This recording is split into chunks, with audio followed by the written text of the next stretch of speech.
নমস্কার, আমি অনাবি। আমার রন্ধনশালায় আপনাদের স্বাগত। এখন তো শ্রাবণ মাস চলছে। অনেকেই আছেন যারা গোটা শ্রাবণ মাস জুড়েই নিরামিষ খান, আবার অনেকে শ্রাবণ মাসের সোমবারটা নিরামিষ খান। আসুন, তাদের জন্যে আজকে আমি একটা রেসিপি নিয়ে এসেছি, নিরামিষ রেসিপি সাবুর পোলাও। এই রেসিপিটা ভীষণ তাড়াতাড়ি হয়ে যায় আর খেতেও বেশ ভালো হয়। তাহলে চলুন শুরু করা যাক আজকের রেসিপি সাবুর পোলাও। প্রথমে আমি 3 কাপ মতো সাবু, এই ধরুন 450 গ্রাম মতো হবে, সেটা ভালোভাবে জলে ধুয়ে 6-7 ঘন্টা জলে ভিজিয়ে রেখেছিলাম। 6-7 ঘন্টা পর জলটা ঝরিয়ে নিয়েছি। জলটা অনেকটা টেনে নিয়েছে, একদম বড় বড় দানাগুলো হয়ে গেছে। দেখুন এইটুকু আর জল বেরিয়েছে, ভালোভাবে ছেঁকে দিয়েছি। এটা আমি বড় দানা সাবু নিয়েছি। পোলাওটা বড় দানা সাবুতেই করবেন, তাতে বেশি ভালো হয়। এবার আমি গ্যাসে একটা কড়াই বসিয়ে দিলাম, তাতে আমি 2 চামচ ঘি দিয়ে দিলাম। ঘিটা গলে গেছে। এবার আমি এর মধ্যে কিছু গোটা গরম মশলা দিয়ে দিলাম, এলাচ, দারচিনি আর লবঙ্গ দিয়ে দিলাম, আর 2টো তেজপাতা দিয়ে দিলাম, আর অল্প একটুখানি গোটা জিরে দিয়ে দিলাম। পুরোটাকে আমি এবারে 20-30 সেকেন্ড মতো একটুখানি ভেজে নেব।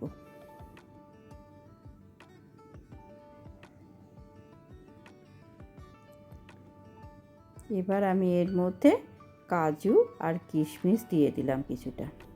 এটাও আমি হালকা করে ভেজে নিচ্ছি। এখন গ্যাসের ফ্লেমটা আমি লোতে রেখেছি।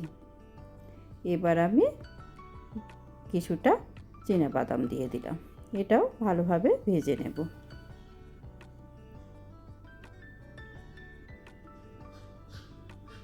এবার এর মধ্যে অল্প একটুখানি আদা বাটা দিলাম, এই 1/2 চামচেরও কম।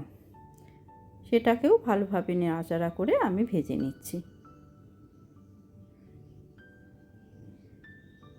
গ্যাসের ফ্লেমটা এখন মিডিয়ামে করে দিয়েছি।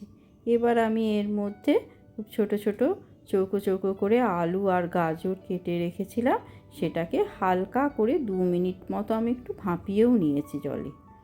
সেইটা আমি এর মধ্যে দিয়ে দিলাম, দিয়ে পুরোটাকে একটু ভালো করে নাড়াচাড়া করে নিচ্ছি। আর কিছুটা মটরশুঁটি দিয়ে দিলাম, আমি এখানে ফ্রোজেন মটরশুঁটি দিলাম।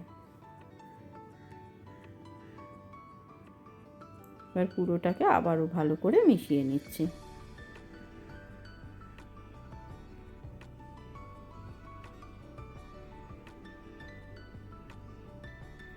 এবার আমি এর মধ্যে 1 চামচ মতো লবণ দিয়ে দিলাম।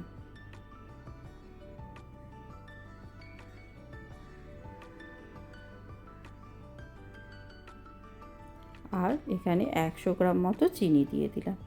আমার পরিমাণটা সাবুর অনেকটা আছে, তো সেইটার আন্দাজ করে আমি দিলাম। আপনারা যে পরিমাণ সাবু করবেন সেইটার আন্দাজ মতো দিতে হবে। এবার সাবুটা আমি এর মধ্যে দিয়ে দিলাম।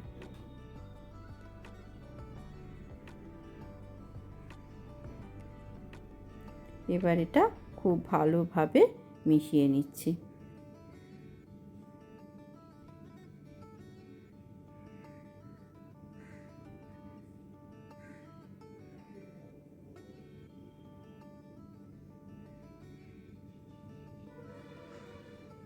এটা ভালোভাবে মিশিয়ে নেওয়া হয়ে গেছে। এবার আমি এর মধ্যে 2টো কাঁচা লঙ্কা চিড়ে দিয়ে দিলাম। এবার এটা 1 থেকে 1.5 মিনিট মতো ঢাকা দেব। খুব বেশিক্ষণ ঢাকা দিয়ে রাখার দরকার নেই, কারণ সাবু ভিজে আপনার নরম হয়েই আছে, খুব একটা শক্ত তো নেই, একদমই শক্ত নেই। এবার একটুখানি নাড়াচাড়া করব।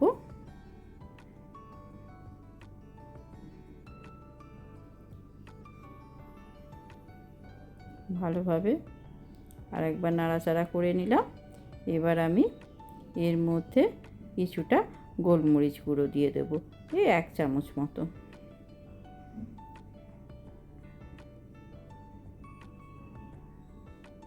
এবার এটাকেও খুব ভালোভাবে মিশিয়ে নিচ্ছি।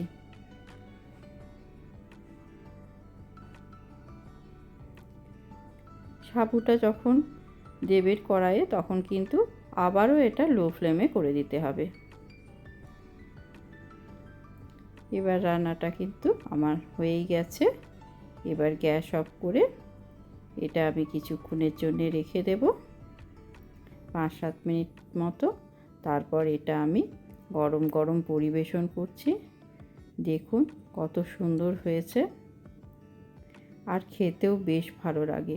আপনারা যে কোনো নিরামিষের দিনে সাবুর খিচুড়ি বা ডালিয়ার খিচুড়ি তো অনেক করেন, এইভাবে একবার সাবুর পোলাও বানিয়ে দেখবেন, ভীষণই ভালো লাগে খেতে।